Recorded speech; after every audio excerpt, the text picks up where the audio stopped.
Here are 8 watches that are near perfect. And when I was making this video, I was putting this thing together, I originally had in mind doing it as a drinking coffee, talking watches episode, perhaps with a designer, so that they could dissect in more detail why these watches are perfect. As I was putting the list together of what I thought was perfect, I realized that they were all, apart from one, are really bloody expensive. And one of them is near enough impossible to get. So I thought, what would the alternatives be? Like a genuine, proper alternative to these expensive but perfect watches. The first watch on the list is this. This is the Omega Speedmaster. You know exactly what this is. This is a Speedmaster Professional. This is the iconic Speedmaster, originally launched in 1957, but it wasn't until 1964 when it became closer to what we know it is today. This current version was launched in 2021. It has an updated bracelet, updated movement, and an ever so slightly changed dial. This is, I think, the most perfect version of the Speedmaster. Interesting thing around this watch, and I know there isn't one other watch that fits this category. This watch is massively popular among watch geeks. If you go to any watch meetup, you will see these things around, and it's one of those icons, and it is a true icon, and it spans beyond the watch world. People who aren't necessarily into watches know about this because of its connection with NASA and space exploration. But I don't believe that is the reason why, or the sole reason why, this is such a powerful watch. If it was just a stunning watch, and it would just be another stunning watch. If it just had the NASA connection, it would just be a cool watch. But I feel with these two elements together, that's how it's become the icon that it is. I absolutely love the high contrast dial of the black dial. I do like the white dial, but I feel the black dial has this special high contrast about it that further pushes it into being the tool watch that it is. Although it's a chronograph and it has these subdials, there's a lot going on within this watch. I feel like the spacing is perfect, and that kind of is the backbone for all of these watch choices. It's all about spacing, it's all about considered design. So I love the high contrast dial, I love the spacing of the dial, I love the new bracelet, I love how it tapers down, it feels very considered, very well thought out. And I also love how versatile this is. I really enjoy watches that can be worn with so many outfits in so many different situations, so many different occasions. And I also love that this fits on so many watch straps as well. Of course, I'm going to plug my straps over at barkandjack.com. But regardless of that, this fits the bracelet perfectly and it fits watch straps. It is one of those fantastically versatile watches, and it's also just good looking. I have actually done a detailed video on this. I'll put a link in the description down there. I did one comparing the black dial and the white dial. Now this watch isn't cheap, it's £6,600 for the Headlight version, so let's look at some more affordable alternatives. Let's start off with this Lange Aviation Big Eye. Absolutely love this watch, fell in love with it when I saw it on Andrew McCutcheon from Time and Tide's wrist. He's a big fan of this as well. Yes, it isn't directly in line with the modern version of the Speedmaster, but if you just want a well-balanced dial, well-balanced chronograph that is in the tool watch arena, then this perfectly fits that bill, and it certainly has more of a vintage vibe about it. The Longines is $2,950, so let's go a little bit cheaper and check out their Citizen. This, I feel, captures a bit more of the modern Speedmaster look and only costs £429. Now we can, of course, go cheaper, down to £220 for the Swatch and Omega collaboration, the Moon Swatch. The case is a genuine Speedmaster case. It's the exact proportions. It should be in this lineup. Next, we're gonna jump right up to the top of the listing, I feel. This watch is genuinely impossible to get. It's bloody expensive as well. This is the Vacheron Constantin 222. Originally launched in 1977, it was called the 222 to celebrate Vacheron Constantin's 222nd anniversary. There really aren't many watch companies that can have that title of having, I mean, it's a couple of decades later now, but that's really quite remarkable. This was actually Vacheron's response to Patek launching the Nautilus and Audemars Piguet launching the Royal Oak. Now, this didn't have a long lifespan. It was discontinued in 1985, only 8 years later, having only sold 3,000 units. This watch was a failure, but it always had this kind of cult following, a love within the watch community, and in 2021, Vacheron brought this back as part of their Historique collection. Vacheron's Historique collection isn't really reissues or modern interpretations of watches of old, it's essentially just them starting production again. And that's really quite a cool thing to do. This watch is exactly the same size, feels and looks exactly the same as the original, and it's a massive hit. And at no point does it look dated. One of the big things that I love about this watch is it's a haute horology watch. It's a solid gold sports watch, a solid gold luxurious sports watch. but it doesn't scream, look at me, I'm rich as fuck. Like a Royal Oak, a gold Royal Oak would say that, or a gold Patek Nautilus would say that.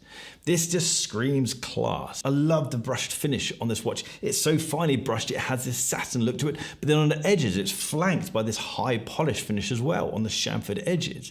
There's little details around the design of the watch and the finishing that just elevate this, I feel, compared to the others. I love the contrast between, you've got this very angular segmented bracelet and it all flows so seamlessly. I did actually get hands-on with this watch when it was launched. I'll put a link for that in the description down below. The big challenge around this watch is it's £71,000. And even if you have £71,000 to buy this watch, there are so few of them that it's likely you just won't ever get one. They are properly rare. And that's not because of any manufactured restriction on the watch. The Vacheron just makes so few. Well, they make 20,000 watches a year. In comparison to AP, who make 40, and Patek, who make 60,000 watches, these guys want to stay small and stay more boutique. Not all of us have 71 grand, not all of us are VIP clients of Vacheron, so let's look at some of the alternatives. First up, we have the Girard-Perregaux Laureato. This is a stunning watch with a beautiful black dial, coming in at nearly half the price at £46,200. Let's jump down quite a bit here. Let's go down to £1,000 with the Christopher Ward the 12. This thing is remarkably finished for the price. It also wears incredibly well. I did find the little quick release buttons on the back a little bit uncomfortable, but as a unit for £1,000, it is absolutely stunning. And we couldn't talk about affordable integrated bracelet watches without mentioning the Tissot PRX. I'm going to jump onto the next watch here because I've already mentioned it. The next watch is the Laureato from Girard-Perregaux. I think the Laureato is perfection. This is stunning, and I think there's an interesting case study around this watch because it simply isn't anywhere near as popular as a Nautilus or the Royal Oak, despite the fact it was introduced in the same time. Yes, they aren't to the level of Patek and Audemars Piguet, but they aren't to be shunned. The Laureato was originally launched in 1975 alongside the Nautilus, alongside the Royal Oak. This has had a long runtime. I don't really understand why the Girard-Perregaux Laureato hasn't had as much love, isn't anywhere near as talked about as much as the Nautilus or the Royal Oak, because it has the heritage and it is a legitimately stunning watch. We can't put it down to the fact that the integrated bracelet watch trend has ended, because you just have to look at the Tissot PRX to see, no, that was a massive success because people still want an integrated bracelet watch. My hunch then is it's simply down to buying psychology. You either want to spend a lot of money and get something really special. If that's the case, then you're going to go for the Nautilus, you're going to go for the Royal Oak, or you want to get an absolute bargain.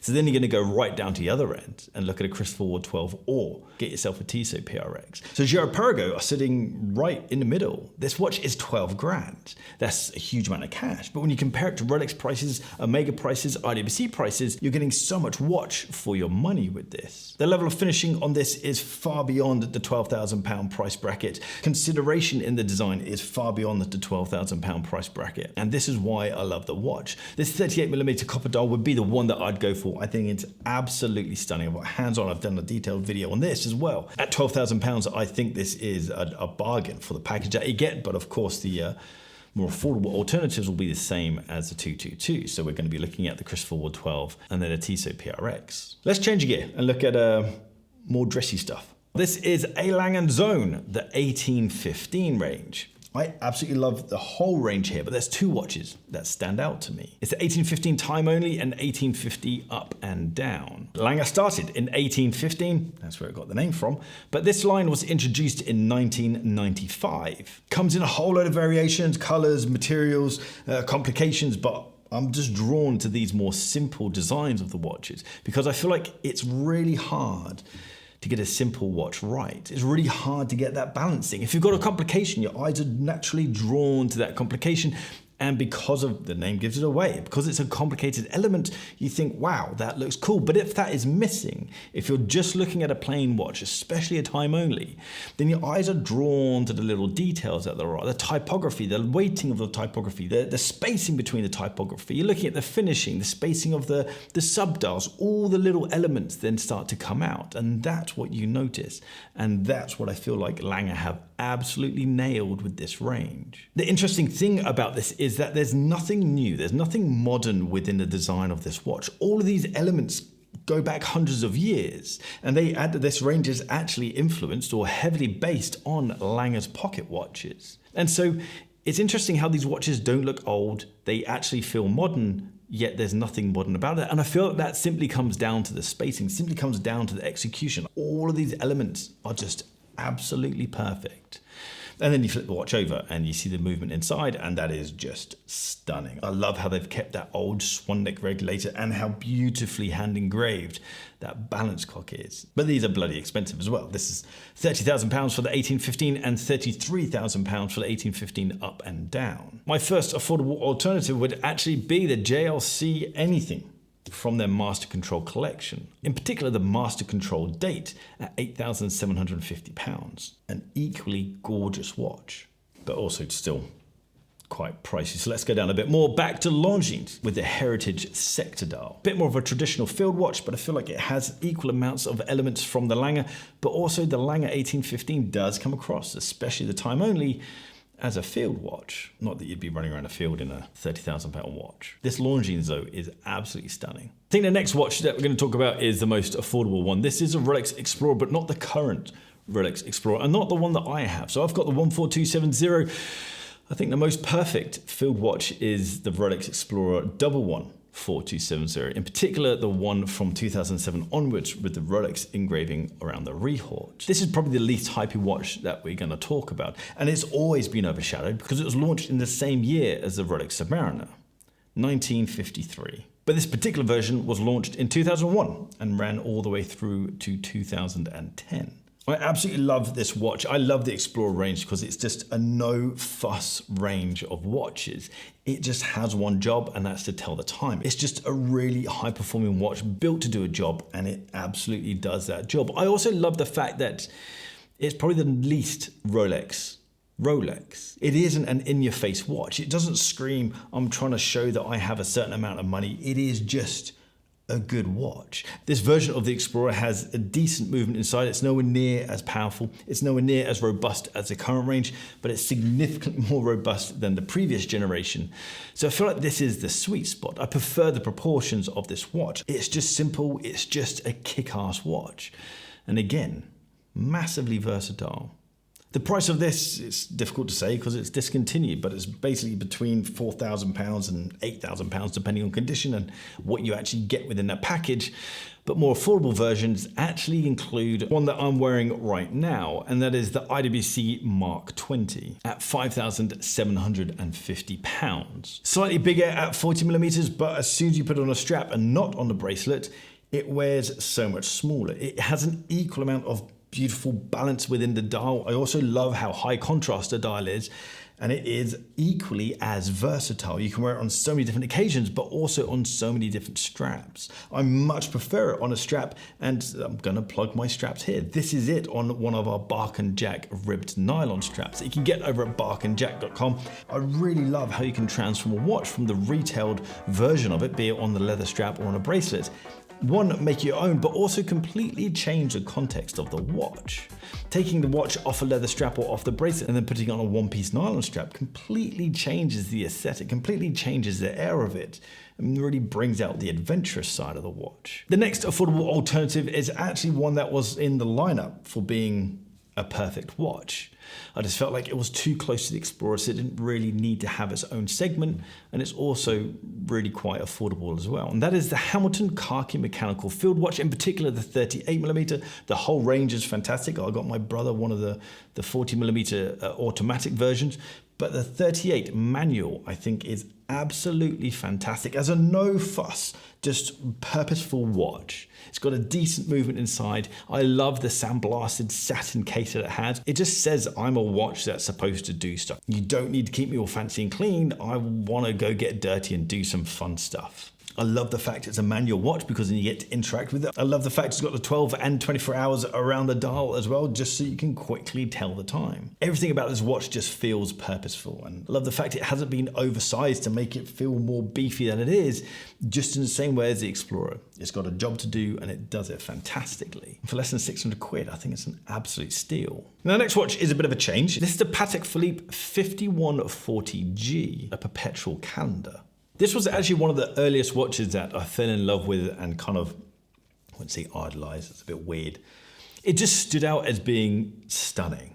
That watch design isn't just about making things look cool, but actually the fine details around spacing, around weighting, just really make something just flow. I love how curvaceous the case is. I love how the bezel, the rounded bezel curves into the case, and then the case chamfers all. Everything's just so rounded and elegant. Yet it is a highly complicated watch, and despite the complication, it's massively legible through clever use of this really thin, long typography, which allows the subdials to be easily legible, but also keeping them nice and dainty and clear. This version was introduced in 2006, following on from the 3940, which was slightly smaller at 36mm, whereas this 5140 is 37.2mm wide. Both are absolutely stunning, and the new version, the current one, the 5327, is even larger at 39mm. And it also has numerals, and I feel like that really takes away from the elegance. It adds a playful factor when it doesn't need to be playful. This is supposed to be a subdued watch. It's supposed to be a very relaxed watch. Numerals, it ruins the spacing, ruins the balance of the dial. And it's a real shame, because for me, this is an iconic Patek. Despite how complicated this watch is and how relatively small the dial is, I feel like all the little elements are so perfectly thought out. It's absolutely stunning. It is also really quite expensive as well. The prices vary massively on tiny details. We'll throw something else. This particular one is £40,000. But that's without box and papers. As a more affordable alternative, let's cut the price down to 26 grand. This is the JLC Master Ultra Thin Perpetual Calendar. It doesn't quite have the same level of perfection as the Patek, but it's still an absolutely stunning watch. Okay, we can go down a little bit more, down to 11,500 with the Breitling Premier B25. Yes, this is more complicated and it's larger, but if you're into your complications and want a more traditional looking watch, I think this is absolutely gorgeous, especially in this color. Now, if there's going to be a watch in this lineup that was going to upset people, this would probably be it. But I truly think this is probably the last Rolex, one of the last Rolexes that has perfect proportions. And this is a Rolex GMT Master 2 Pepsi. The original GMT Master was launched in 1955. It wasn't until 1982 when they updated it and introduced the GMT Master 2. This particular version, the 126710, was launched in 2018. For me, it has to have the Pepsi bezel, the blue and red bezel, and also on a Jubilee bracelet. Pretty much everything else in the Rolex catalogue has been upsized, but the GMT Master 2 still has a 40mm case and a 20mm bracelet. Just from when I've been into watches, I always revert back to the previous generation, the kind of 80s, 90s, 2000 generation of Rolexes. I feel like those proportions were absolutely spot on. It's classy, it's sporty, it's versatile, it's purposeful with the GMT movement. It's got the rotating bezel so that we can fidget with it. It's got the new updated movements inside, which are absolutely solid. On my wrist size, it just fits like a glove. If there's one watch that I'm really hankering for from Rolex, it'd be this one. I just hate how hard it is to get. The Pepsi retails for $9,550. I am ignoring the grey market prices because they are just ridiculous, but that's still a lot of money. So let's look at some of the affordable alternatives. The Tudor Black Bay GMT. It has to be. It would be stupid to do this segment without mentioning it. $3,780. It perfectly fits within the requirements of being a more affordable alternative, and it perfectly fits the bill of being an alternative for the GMT Master 2 and the Pepsi version. But an even more affordable alternative, albeit more of a vintage styling, is from Baltic, and an Aquascarf GMT, £775. Massively domed sapphire crystal on this. Really such a good looking watch. So they are my 8 perfect watches and the alternatives. I'd love to know if you think I'm wildly wrong about any of them. I think perhaps the Explorer and the GMT might be the main things where people get annoyed. But it's just my opinion. If you think I've missed out any sensible alternative to these watches, drop a comment down below, especially the Perpetual calendar. I found it quite hard to think of alternatives for that. But drop a comment down below. Let me know your thoughts on alternatives and other watches that you think are that real special level of perfection. The ones that you think, damn, they've got that absolutely bang on. If you like this video, hit that thumbs up button. If you like the style of this video, hit the subscribe button and that little bell icon to get notifications when I drop a new video. If you're on Instagram, give me a follow at Bark and Jack. If you want to check out our watch straps and watch accessories, jump over to barkandjack.com. Oh, if you're on TikTok, give me a follow. Bark and Jack on TikTok as well. Don't know what I'm doing, but it's gonna have some fun. Take care.